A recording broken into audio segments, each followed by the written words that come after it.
Salut les amis, alors bienvenue dans les tutos de Toto.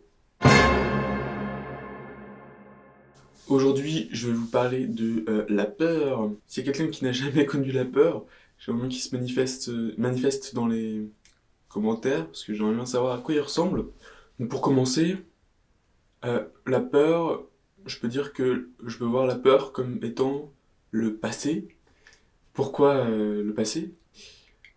Parce que si en regardant le schéma d'un épanouissement d'une personne, la peur, c'est comme ce qui donne une impulsion pour évoluer. Si on ne connaîtrait pas la peur, finalement, on n'aurait aucune raison de changer, d'évoluer.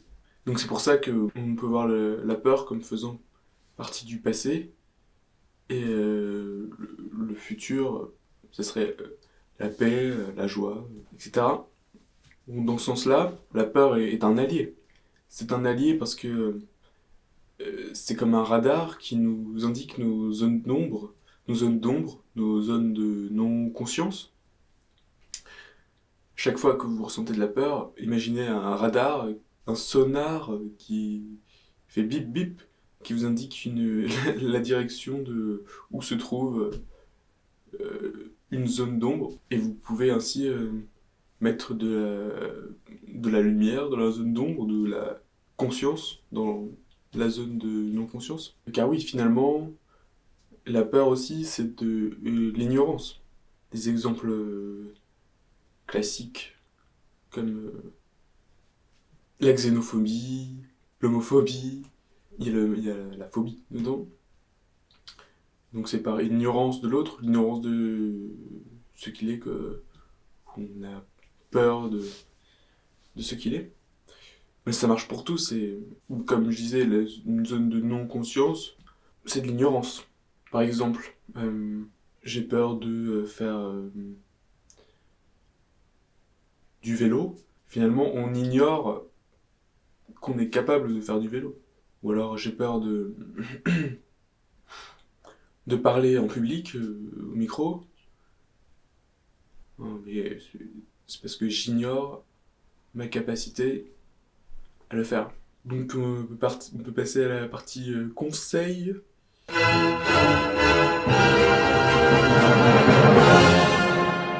déjà vraiment de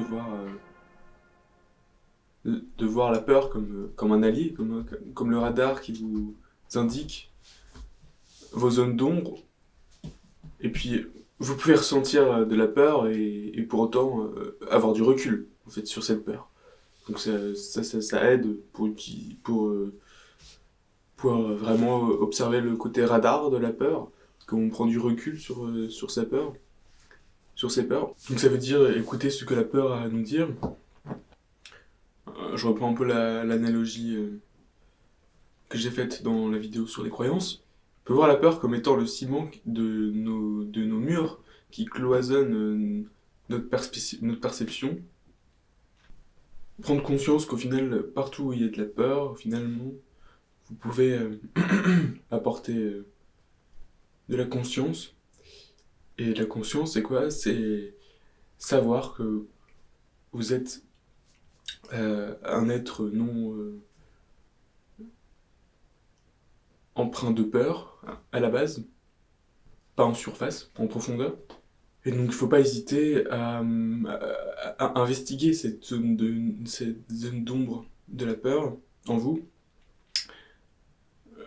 pour essayer de comprendre d'où elle vient, pour essayer d'en connaître les tenants et aboutissants, pour finalement y mettre de la conscience, de la lumière donc. Ça peut demander un peu de courage, mais rien dont vous n'êtes pas capable.